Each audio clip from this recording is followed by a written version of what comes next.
This is Jessel Noor, and I'm back in Baltimore after traveling to Ferguson last week to cover the one-year anniversary of the killing of Michael Brown by Officer Darren Wilson.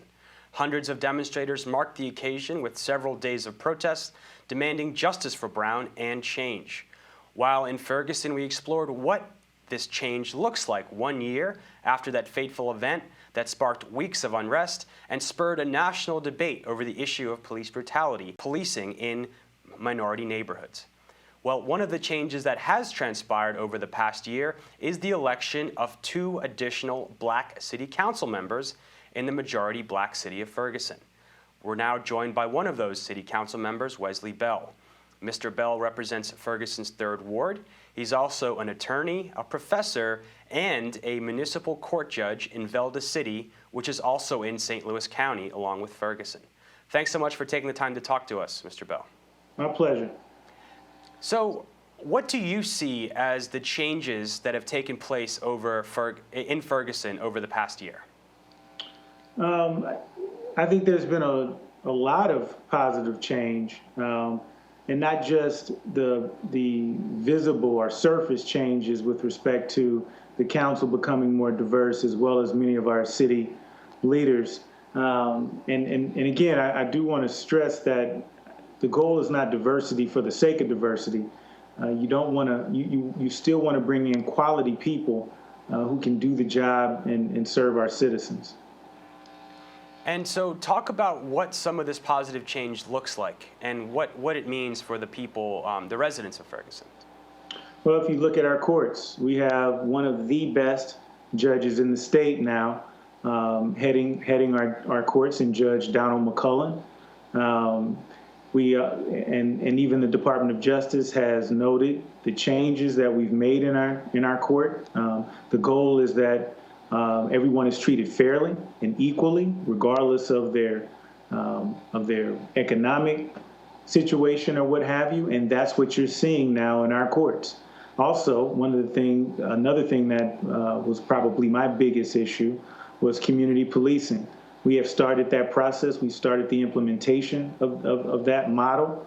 We've hired an expert to help us facilitate a model that is specific for Ferguson. So I think those are a couple things that you can see on the surface, as well. Now, in addition to that, with the courts, that's a quick fix. That's something that we can change quickly, particularly with the right judge and how we've repealed some of our fines, like the failure to appear fines, which contributed to the excessive fines that were in the city. So many of those have been repealed, but also the community policing, which fully will take 9 months to a year or so to fully implement, but we've started that process, and I think the weekend was an indicator of that. And so on that issue of the courts and of ticketing and of police, as we all know, the Department of Justice released a scathing 87-page report. When we were in Ferguson last year, many residents spoke of feeling that they were unfairly treated in the courts and by police. Eric Holder said it's time for Ferguson's leaders to take immediate, wholesale, and structural corrective action. Now, that was back in March before you were elected into office.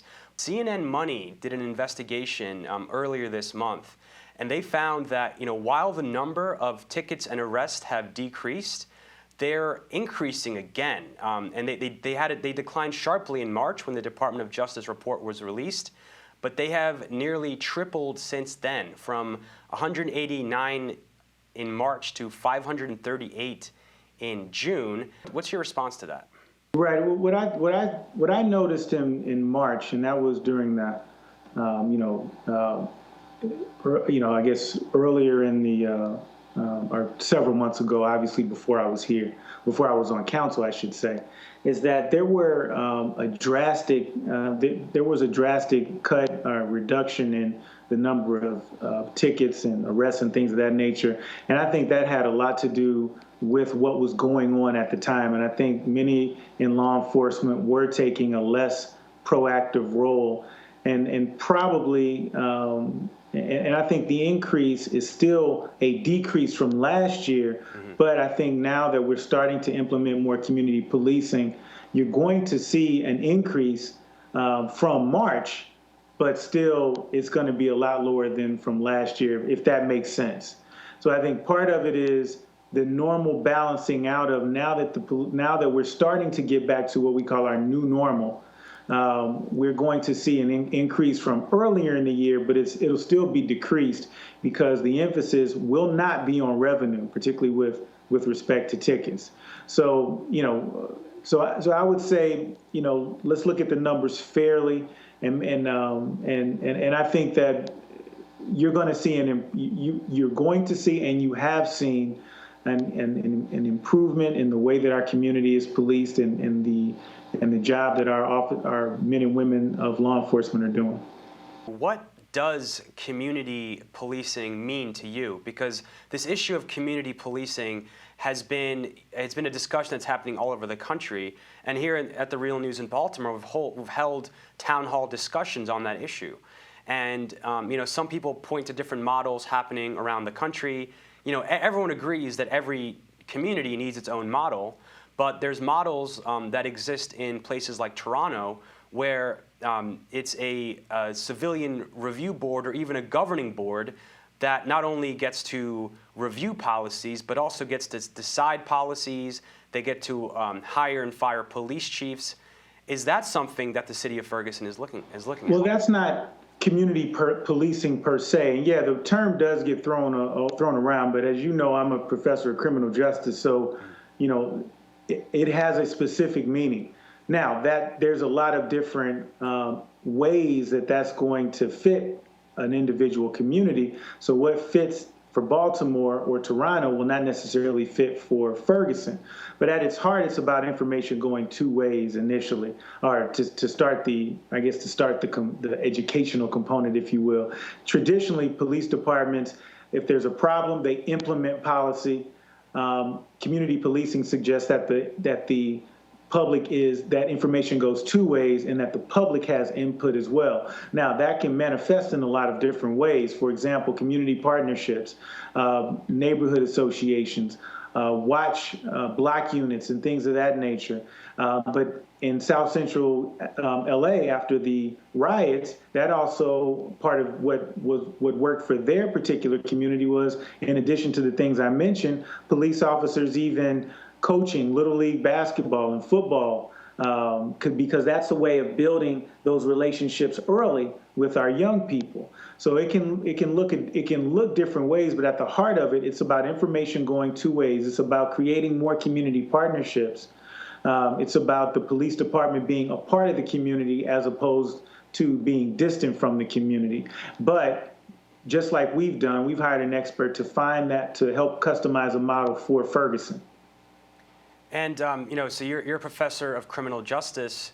A lot of people that we talk to, and as Eric Holder acknowledged in his comments about Ferguson, the rifts you have in communities like Ferguson, they go back decades, if not even centuries, between African-American communities and law enforcement. I know community policing is one part of it, but what else can be done to restore that trust with law enforcement? You have things like the war on drugs. You have mass incarceration, these forces that you can't change on a local level, obviously, but they're things that have to be acknowledged and dealt with as well. Well, first we have to actually identify the problem and actually own the problem to have a real discussion on it. So I don't think it's fair to say communities like Ferguson, because this is something that permeates throughout our country, throughout our society. So these kind of issues, these predated Ferguson. Issues with law enforcement, these are issues that I just saw the NWA movie. Those go back to when I was a teenager. You go back and you watch other shows from the 70s and different commentators from the 70s. These issues were there. So you can go back through the beginning you can go back through the history of our country, and we've seen these same issues. Now, having said that, since Ferguson is the symbol, I think it's incumbent on us to embrace it and start addressing those issues here, because if we get it right here, it's going to create a domino effect, a positive domino effect, I should say, throughout the world. So if we get it right here, the world's going to take notice. And on the issue of revenue, which you touched upon, you mentioned, some of the information that came out in the wake of the killing of Michael Brown and the protest last year is that the second highest source of revenue for Ferguson, projected would have been tickets and fines. What other sources of revenue are being explored to make up for those? I think it's something like $3 million for the 2015 budget would have been tickets and fines. Well, that's not completely accurate. When you budget, you tend to over budget, even though you're not sure that that's what it's going to come out to be, because you're trying to predict, and no one can predict exactly how much fines are going to come from a certain place, but you do have to budget. So the $3 million, I don't think anyone, and I've talked to our finance director, they were never expecting to get that much in revenues. Just like with what was approved in the budget, we have no idea if that's going to be the number. The point is that revenue is not going to drive our courts. And our judge, that's the way he's approaching it. That's the way the council is approaching it. Our courts are to hear these cases and treat everyone fairly. Now, if the city has to tighten, if we have to tighten our belt a little bit, so be it. But Ferguson has the revenue coming in through businesses, property values, and property taxes and things of that nature. So we'll be okay. We may have to tighten our belt a little bit, but we should be okay. But I'll say this, and let me be clear in no uncertain terms, that if a city can't keep the lights on without taxing its citizens, then you need to do something else. Ferguson, fortunately, isn't in that situation. All right. Well, Wesley Bell, thanks so much for joining us. Thank you for having me. Thank you for joining us at the Real News Network.